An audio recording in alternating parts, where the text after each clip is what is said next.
Ça se passe là-haut. Astronomie, astrophysique, cosmologie, astroparticules. Par Éric Simon. L'élément le plus abondant dans l'univers est l'hydrogène, composé d'un proton et d'un électron. La taille d'un proton est très petite, de l'ordre du femtomètre, ou Fermi, soit 10 puissance moins 15 mètres. Le rayon du proton est un paramètre physique déroutant, plusieurs mesures différentes donnant des résultats différents. Une nouvelle mesure par spectroscopie à haute résolution vient d'être publiée et ne résout pas le mystère, bien au contraire. Comparé à l'atome d'hydrogène, le proton est 60 000 fois plus petit.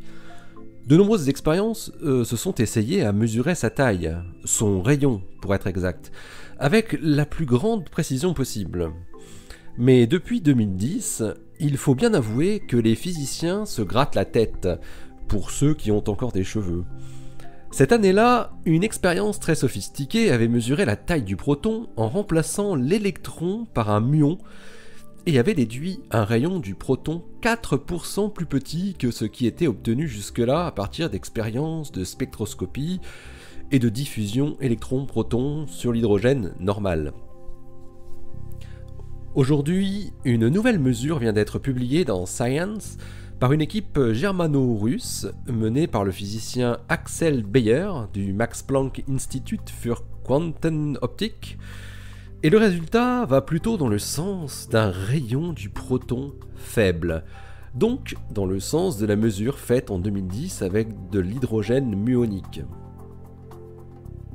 Les physiciens de l'équipe de Beyer ont utilisé la mesure de deux raies d'émission de l'hydrogène, une raie étroite correspondant à la transition 1s-2s et une raie de Balmer large, la transition 2s-4p.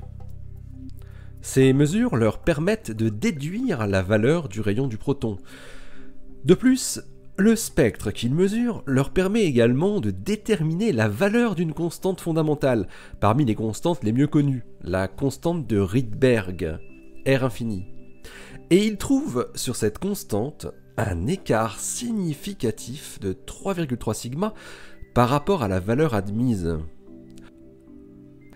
La mesure des physiciens allemands et russes est une véritable prouesse de précision. La fréquence de la raie de Balmer bêta, dans le bleu, a été mesurée avec une précision de seulement quelques kHz. La mesure du rayon du proton et de la constante de Rydberg est obtenue en mesurant les petits décalages de niveau d'énergie qui apparaissent lorsqu'un électron passe quelque temps à l'intérieur du proton. Bon, nous sommes en mécanique quantique, rappelons-le. Ces décalages se retrouvent ensuite dans l'énergie, ou la fréquence, du photon émis lors de la transition entre les niveaux d'énergie. L'expérience est évidemment complexe à mettre en œuvre. Un faisceau d'atomes froids d'hydrogène dans leur état fondamental 1s sont excités dans un seul des deux états hyperfins 2s par une excitation laser à deux photons. Ensuite, les atomes excités dans l'état 2s sont à nouveau excités pour atteindre les niveaux de structure fine 4p1,5 et 4p3,5 à l'aide d'un seul photon bleu. Ces excitations doivent être effectuées très exactement avec un angle de 90 degrés entre le faisceau d'atomes et le faisceau laser, la plus petite déviation ayant pour effet de décaler le centroïde de la raie d'émission par effet Doppler, impactant directement la précision de la mesure. La valeur du rayon du proton que les chercheurs allemands et russes obtiennent est la plus précise déterminée à ce jour par spectroscopie sur de l'hydrogène normal, entre guillemets. Elle vaut RP, donc le rayon du proton, 0,8335 Fermi. Le rayon qui était déduit des mesures avec un hydrogène muonique donnait la valeur de 0,8356 Fermi.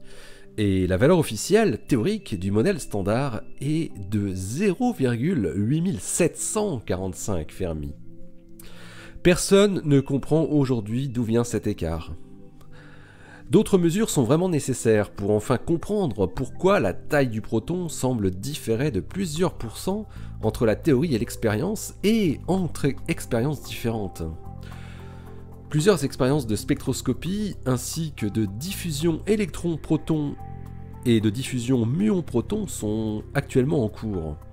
Des expériences avec des noyaux plus lourds pourraient également fournir de précieuses indications. Récemment, une expérience a été effectuée sur du deutérium muonique, donc un noyau comportant un proton et un neutron, avec un muon en remplacement de l'électron. Et cette expérience de spectroscopie a conduit à une taille plus faible du deutéron, l'ensemble proton plus neutron, que celle obtenue sur du deutérium normal, comportant un électron. Mais l'écart sur la constante de Rydberg mesuré aujourd'hui par Bayer et ses collègues tendrait à réconcilier ces mesures sur les deux types de deutérium. Le même genre de mesures sur des atomes d'hélium 4 muonique et d'hélium 3 muonique ont été effectuées également très récemment et devraient donner bientôt la taille de la particule alpha, 2 protons et 2 neutrons, et de l'hélion, 2 protons et 1 neutron. Les résultats étonnants obtenus avec des atomes muoniques avaient laissé planer le doute sur l'existence possible d'une nouvelle particule qui aurait pu interagir avec le muon, mais pas avec l'électron. Les nouvelles mesures de Bayer et ses collaborateurs, à défaut de résoudre le mystère de la taille du proton, auront au moins permis de rejeter cette idée de nouvelles particules. Jusque quand ? L'article d'Axel Bayer et ses collaborateurs est paru dans Science le 6 octobre 2017 dans le volume 358. Le titre de l'article est simplement The Rydberg Constant and Proton Size from Atomic Hydrogen. La constante de Rydberg et la taille du proton à partir de l'hydrogène atomique. Allez, d'ici la prochaine, portez-vous bien, restez bien les yeux vers le ciel et les pieds sur terre. Allez, salut!